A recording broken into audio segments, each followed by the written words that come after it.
Okay, so this one is also another question that a lot of students couldn't relate.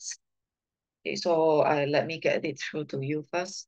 Uh, the diagram shows the vertical cross section of a container in the form of a cone. So that's why they actually gave you the formula of a cone. So this one is the volume of the cone.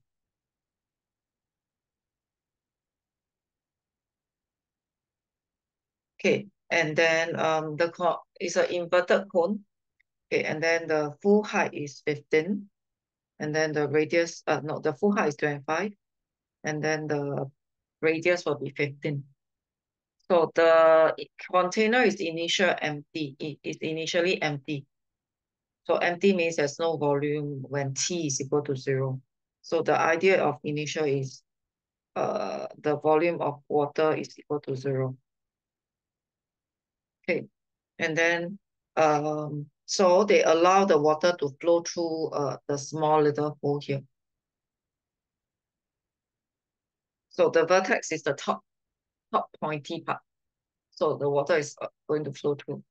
That's why when the water flow through, it will fill up the bottom part here first. Then slowly the water will fill up.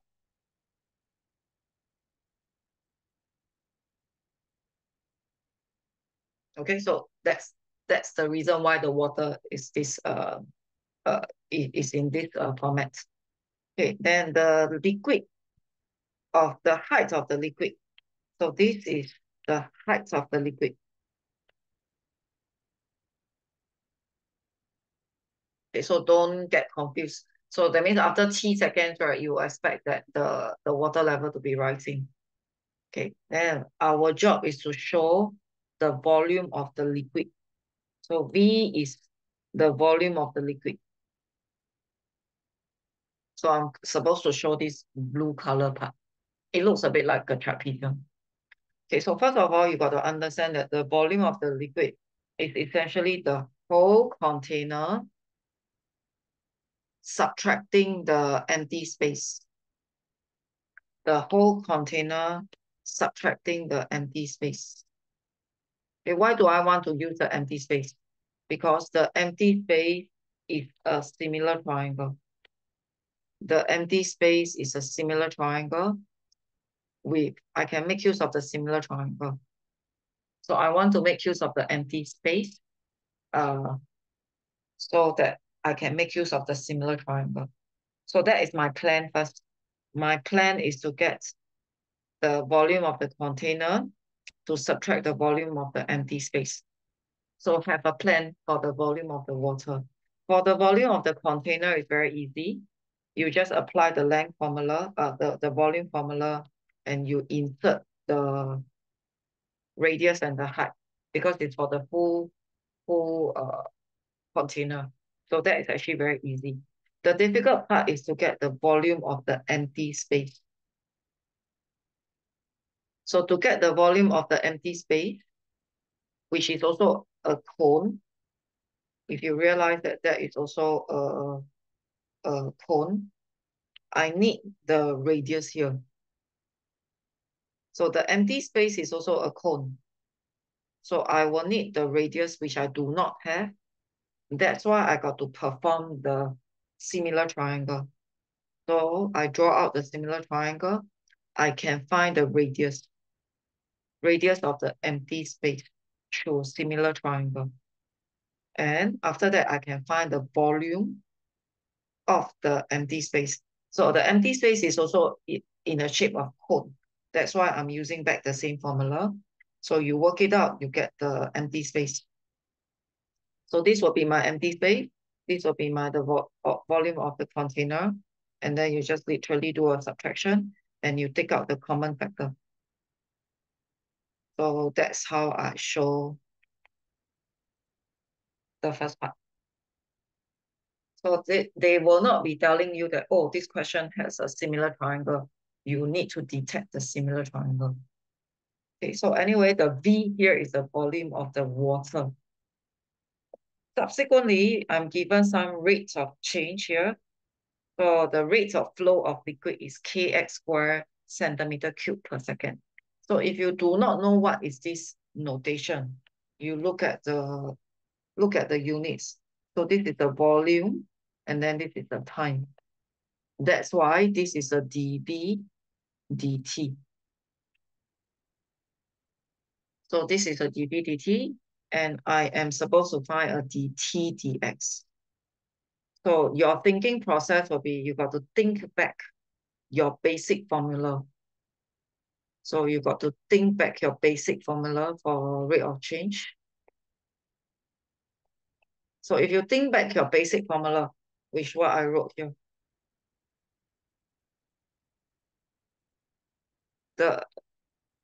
this has been given to you, and then dv dx can be found from the first part, because I already gotten the expression. I can do a dv dx.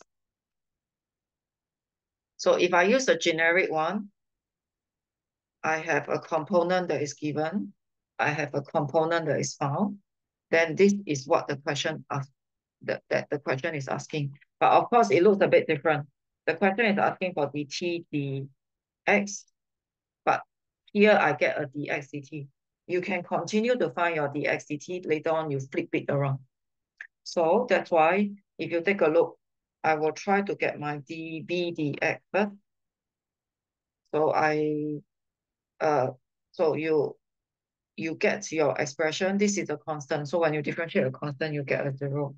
And then this part is just a bring down power minus power. So the differentiation is very easy. It's just a chain rule. Bring down power minus power.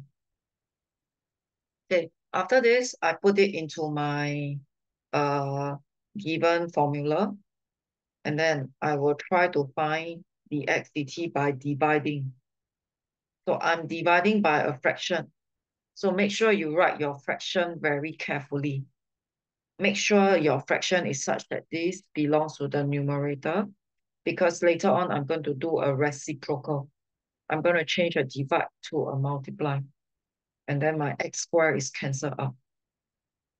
So I will have gotten a dx dt based on a basic rate of change formula. Then I got to flip it over to get my dt dx. Okay, so I'm applying my rate of change on this part. The last part, okay, this will be the time that the liquid is allowed to flow. Okay, after this amount of time, right, the height of the liquid reach 12 centimeter. So don't forget, the height of the liquid is here. This is the height of the liquid. So when they say the height of the liquid reach 12 centimeter, it doesn't mean that x is equal to 12. It means that 25 minus x is equal to 12. So you would like to get a function. You would like to get a function in order to find k. So what do I mean by I want a function? So I would like t equal to something in x. So that will involve my integration. So this will have come from the function. So that means if I got t equal to x, then the differentiation will be a dt dx. So that is an indication that I should integrate a dt dx. So how do I get the function? So I got to integrate dt dx. Okay, so if you integrate dt dx, if you take a look, you are integrating a constant. The whole thing is just a constant. Pi is a constant, k is a constant. So when you try integrating, it's actually very easy. It's just the whole thing with an x, but you got to add in another constant. So the expression here is just a number. And then when you integrate a number, it's just putting in an x. Okay, but there will be an extra constant. So that is the tricky part. So that in fact, there are two constants here. K is a constant. C is also a constant. C is a constant that comes from integration. Okay, so you got two constants to find. The ultimate one is to find K. So I'm going to find C first. Okay, I make use of the initial information. So initially, the container was empty. So it was mentioned in the question that initially it was empty. That's why when it was empty, the height is 0. The height of the water is 0, and the height of the water is given as 25 minus x. So x is equal to 25 initially. So you put it into the equation. You actually can solve for C. C is not a number, it's also a constant. So you return the C back into the equation. And then finally, you can use the one that they gave. Finally, you can use this and you sub inside. You sub inside the equation. It looks very complex, but when you sub inside, you try to make same denominator and you can actually solve for k because eventually later on the pi will cancel out. So what I did was I put it in the value, I make same denominator. So I make same denominator and then essentially I do a cross multiplication. I make same denominator and then I do a cross multiplication.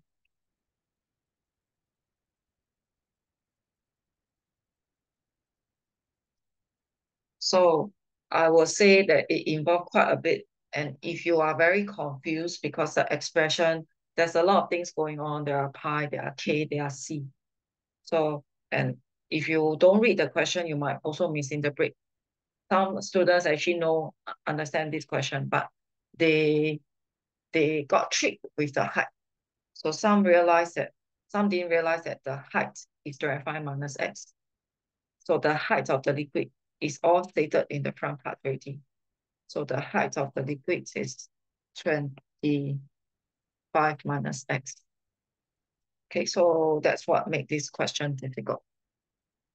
So look through the whole process again, you should find the whole thing can actually flow.